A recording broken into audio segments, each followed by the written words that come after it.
Summoners beware, there's no turning back now. Welcome to Jerry's Pentakill Countdown. Now, if you'll excuse me, I really need to practice my swing. It's all in the wrists. Wait. Ah, crap. Ouch! You big lummox, the fairway is that way. Adam Arrington, ladies and gentlemen, the talented Riot voice actor. Now, if you haven't noticed, this series has become a top 5 countdown. I'm pushing for bigger and better things, even though it's harder to find the most entertaining pentas. I will do my best to deliver the best of what you wonderful people submit. The clip we're looking at belongs to Heart Defender, who's in the top lane right now, and we're going to see a chase with volley flash over the wall near the turret. Not a good place for the purple team to engage. A flip, snare, and some damage, but both teams are backing off, with Amumu coming in, making this a 4v5. Amumu's advancing, seeing an opportunity. He catches 3 with his team, immediately jumping into the clusterfuck with massive damage, but Corky flanks from behind with Valkyrie at the perfect time, rocketing for the double kill. And the Gatling gun finishing the quick turnaround for the instant pentakill from what looked like an easy fight for the purple team, with AD Carry doing his job at the end to clean up instead of being the designated tank. In 4th place is Metric playing as Shaco. Akali uses her pull to invade the bush with her team, but Purple knows that they are there, and a hopeful Free Willy bait lands on Akali with a collateral damage and an attempt by Varus to burst that AP carry down. Shaco shifts the monkey ult and heads straight into enemy lines. Seeing Blue is only engaging in mid with a burst barrage and bullet time combo. The creepy clown isn't stopping and follows the would-be assassin to protect Varus, getting his first kill, then switching right to the low gameplay for the double, and the blue team positioning themselves in a very bad situation, going into the bush one at a time. Wukong reinforces, but it's too late. The pattern has begun and it will not do itself, but the clown clone is doing some serious work as well. Meeting misfortune on the other side, the clown clone explodes, but now before getting a few extra hits, taking her out for the quad, and Soraka is all that's left dead. Sion heads in having the ward, he catches her with Hextech. Shaco slows again, but she flashes, followed by Sion's stun. He deceives and waits to hit her from behind with 3 final auto attacks for the strategic and well-played quintessimation.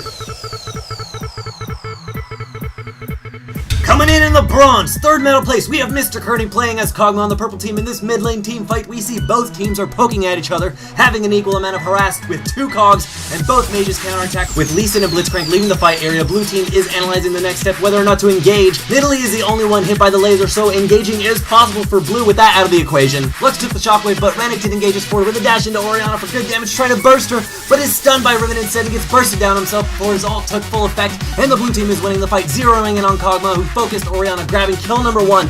Now being chased by 4, he heads in for the bush and counters, hitting 3 with very fast clicking, grabbing the double on the flashing Cougar. The Monk and Robot finally join the fight, doing extra damage, helping Kog survive long enough to finish his combo up on Renekton for the pentakill, turning the fight around with a devastating bush bait. The silver medal of this episode goes to a very unique clip, one that I've never seen before. Zindel playing as Vayne, and she's going to join the fight and disconnect right afterwards. You'll see grabbing the inhibitor. This is looking very bad for Blue with MF ulting, not hitting many minions. She's going to get stopped by Shen's taunt. Vayne ults and tumbles into the fight, attacking Misfortune, who flashes to the fountain, but starts off the count for Vayne, who's now sitting in the same spot, becoming a supercharged, overpowered turret that heals itself.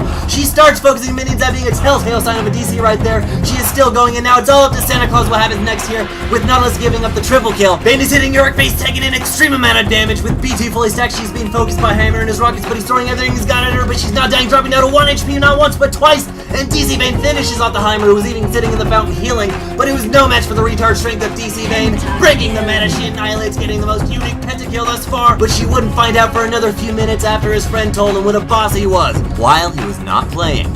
And coming into the glorious gold medal 1st place slot is a very intense and skillful fight featuring a rational noob on Team Fresh Pro, playing Ezreal having GA with our Shirelli engager that is quickly spiraling down, and Turn Sour having Malphite focus rides with Unstoppable Force, followed by the Hallowed Loch Ness Monster. Fresh Pro is out of all that damage now, being a 2v5 fight. Singe is now teleporting in to help his team out, but will it be in time for Ez? He's taking focus now, and a Dazzle Cho will zone Ez out, silencing him while his team is being harassed by the Mega Tank and damage-dealing Chemist. Ezreal is not retreating, for he's still in it to win it, poking away, allowing his tank to maximize his effectiveness as purple team turns all their focus to Singe, and Alistar leaving only GA Cho to deal with the AD carry.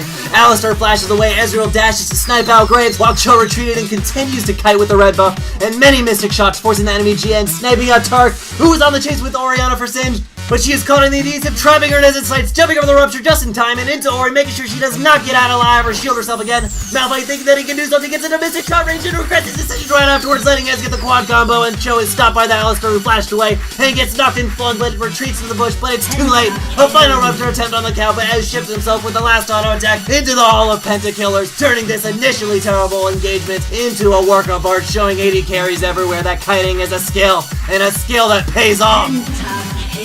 Hey there, sexy. Don't go yet, because this is a segment where I ask you a question and show you all the funniest, weirdest, and most interesting comments that spawn from my previously asked questions. Today's question is, if you could travel to the past to give your past self a piece of advice, what would it be? Go ahead and leave your creative answers in the comment section down below. Last week's question was, what was the most dangerous thing you've ever done? So let's take a look at what all you decent and kind-hearted people out there had to say for yourself. You're such a badass! Beauty, mate, them shark-infested waters. You get any flakes off them and grill them on the barbie? I seriously feel like I'm the only one who can't get Chrome to work properly. Irreversible nightmares.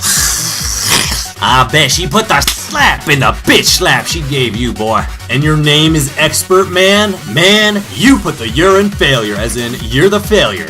If you would be so kind as to check out these other videos, I'd greatly appreciate it. Be sure to subscribe if you haven't yet, and click the like button if you enjoyed what you saw. And keep on sending in your pentakills. More info below. My name is Jerry. Swahoo!